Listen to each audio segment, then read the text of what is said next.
nuestra agenda telefónica. Allí lo tenemos a un colega periodista de la localidad de Juan José Castelli. Bienvenido a la mañana de Contacto Inicial. José María Cuellar, Martín Sánchez te saluda. José María, ¿qué tal? Martín, ¿cómo te va? Buen día a la audiencia, un gusto. Gusto comunicarme con vos. Hace mucho tiempo que no hablábamos, ¿no? Y bueno, por supuesto, un saludo a toda la audiencia, ¿no?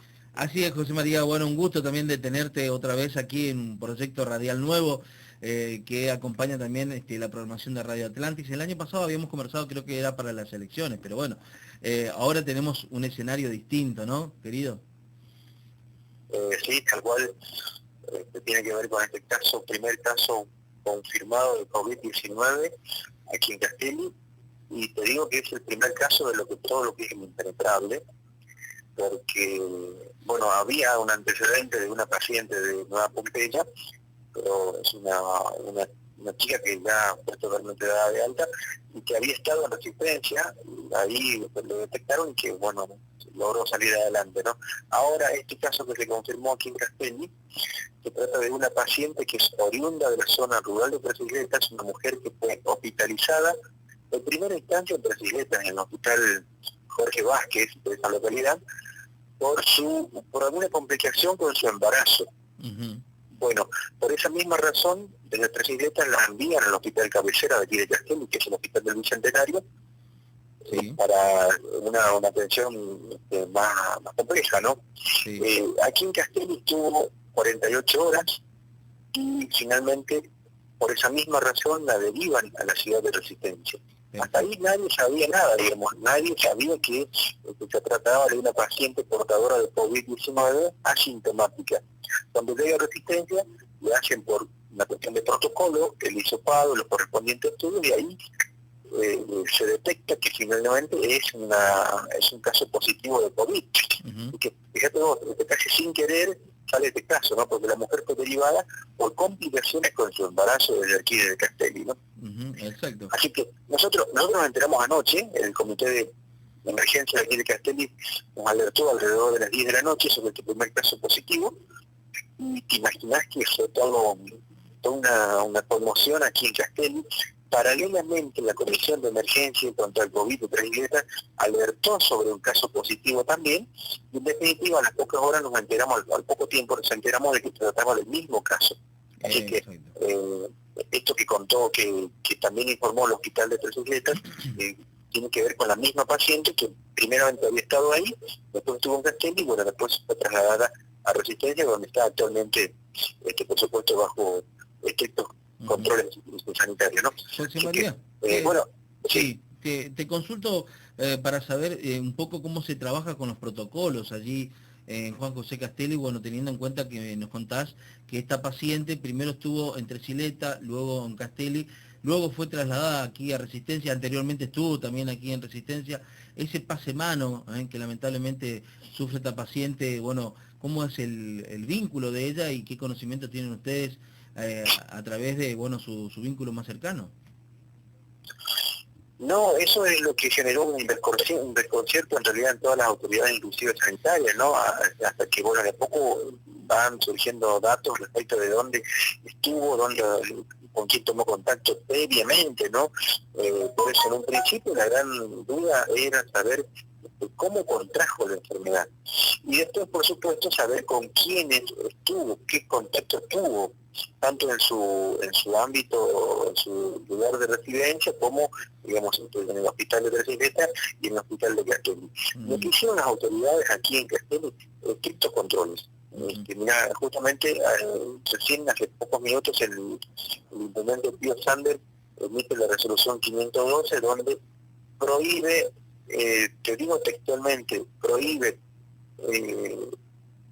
totalmente la prohibición absoluta de circulación en lo que es Juan José Castelli.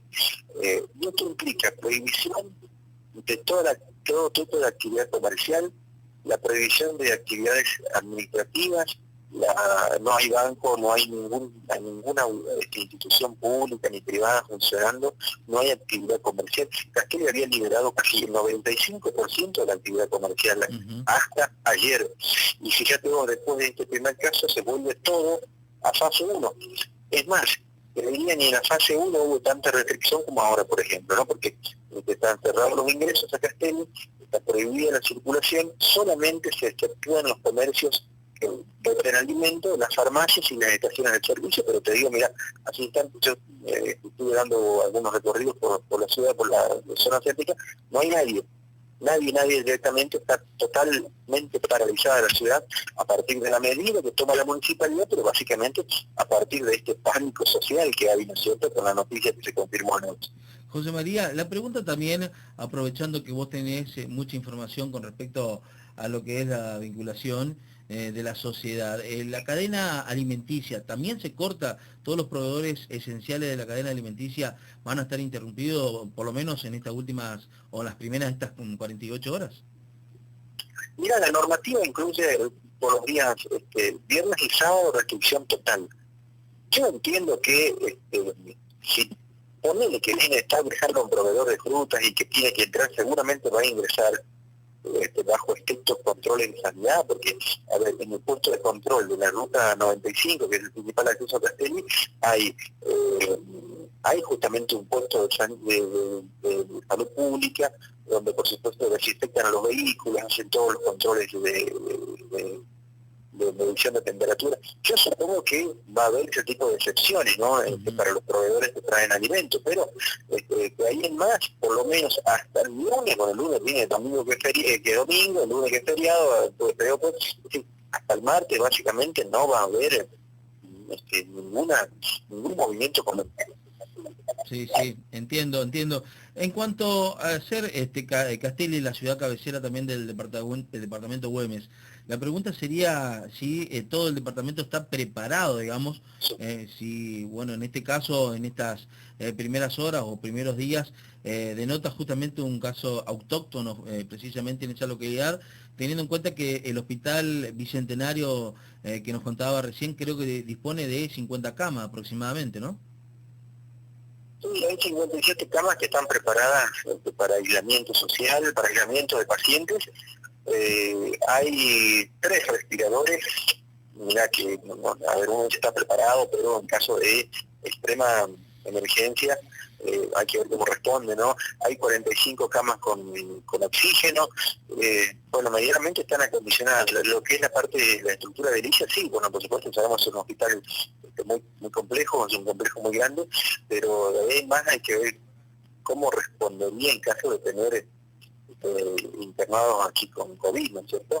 Los municipios, mira, los municipios de toda la zona restringieron totalmente también la circulación. Esto es impactante contarlo, pero fíjate que, por ejemplo, Miraflores decidió bloquear todos los accesos, el acceso principal, los caminos alternativos, no hay ningún tipo de actividad ahí en Miraflores, estamos hablando de 50 kilómetros de aquí de Castelli. Permejito hizo lo mismo, todas las localidades de la zona, los intendentes, los municipios, por supuesto, con una medida que es totalmente razonable, cuidar a su gente. A partir de este primer caso se paralizó todo, se volvió a fase 1, con Miraflores había habilitado, por ejemplo, la actividad recreativa, permitía ya inclusive que la gente saliera a caminar, eso todo volvió a cero, no se puede hacer nada. Lo único, te repito, en todos estos municipios, lo único que se permite es venta de alimentos, combustible y farmacia. Así que un retroceso muy grande, pero uno entiende que esto tiene que ver con una medida preventiva, que esto va a ser en un principio por 48 horas, seguramente se va a extender por el feriado largo hasta el martes, y de ahí habrá que ver cómo sigue, ¿no? Y también es muy interesante estar atentos a los estudios que se le va a realizar a la gente, a los profesionales que tuvieron contacto con esta paciente, aquí en el Hospital de Castelli, enfermeros, especialistas, médicos, por supuesto, más allá de que tomaron medidas preventivas, todos los recaudos necesarios, estas personas están con algún aislamiento preventivo y también, por supuesto, se les va a realizar todo lo que tiene que ver con el estudio, ¿no?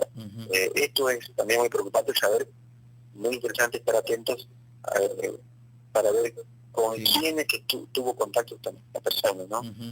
José María, aprovechando también que vos sos periodista allí de la zona, antes que suceda el primer caso de COVID, nos decía que el 95% de la actividad comercial estaba funcionando, estaba en marcha, Sí. con la necesidad que tiene obviamente el empresariado allí de la localidad de Castelli, como el comerciante también, de vender, de mantener vivo el negocio, de generar trabajo, empleo para sus empleados, para sus justamente sus agentes que habitualmente necesitan del ingreso diario.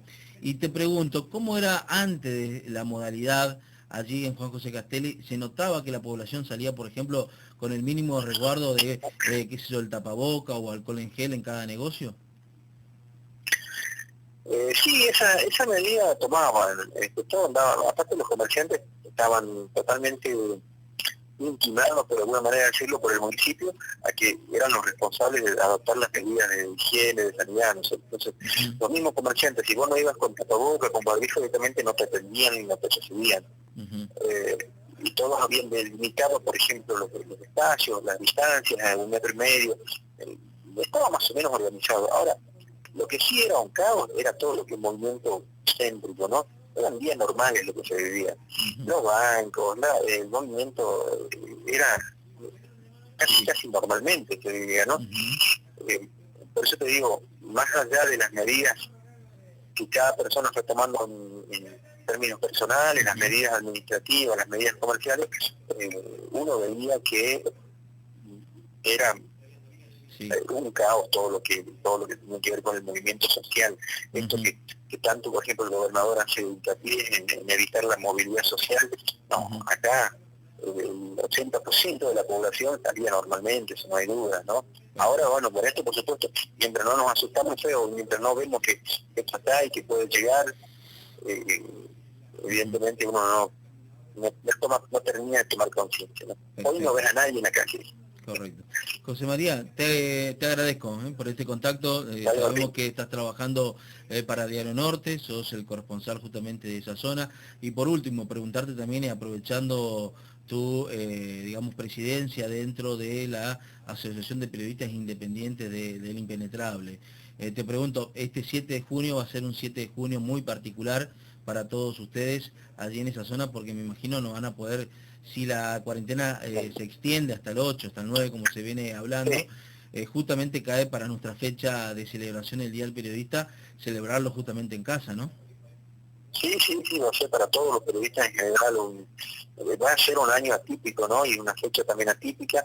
Hay que destacar que desde el primer momento de toda esta situación tan traumática que en definitiva está viviendo la sociedad, el periodismo estuvo muy comprometido, muy arriesgado también en su trabajo, porque recordemos, hay que salir, hay que andar, hay que estar, por supuesto, con las medidas preventivas correspondientes, pero no deja de ser un riesgo latente para esta profesión, que desde un primer momento cumplió un rol tan importante, ¿no? De informar a la comunidad, de mantener al tanto sobre todo tipo de medidas que se tomen, así que va a ser un año atípico, va a ser un día atípico, pero también sin duda va a ser un año histórico para el periodismo, ¿no? Por el rol social y por la función social que estamos cumpliendo en este contexto tan difícil, ¿no?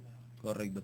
José María, te mandamos un fuerte abrazo y bueno, ojalá que esto pueda pasar lo más pronto posible para, bueno, volvernos a encontrar nuevamente en una cena y celebrar juntos también, bueno, nuestro día y por supuesto, bueno, hermandar un poco más la capital con el interior. ¿Te parece? Yo creo que sí, no nos falta mucho, ya va a terminar esto, vamos a salir adelante, necesitamos tener mucha paciencia, creo que eso es lo que la sociedad está necesitando, es muy difícil todo para todos en general, pero bueno, vamos a salir adelante y seguramente pronto, yo creo que este mismo año vamos a compartir algo, todos los colegas, ¿no? Como lo hemos hecho ya años anteriores. Te mando un abrazo, Martín, y con gusto como siempre. Que tenga un buen día, muchísimas gracias. Hasta luego. Dale, igualmente. Muy bien.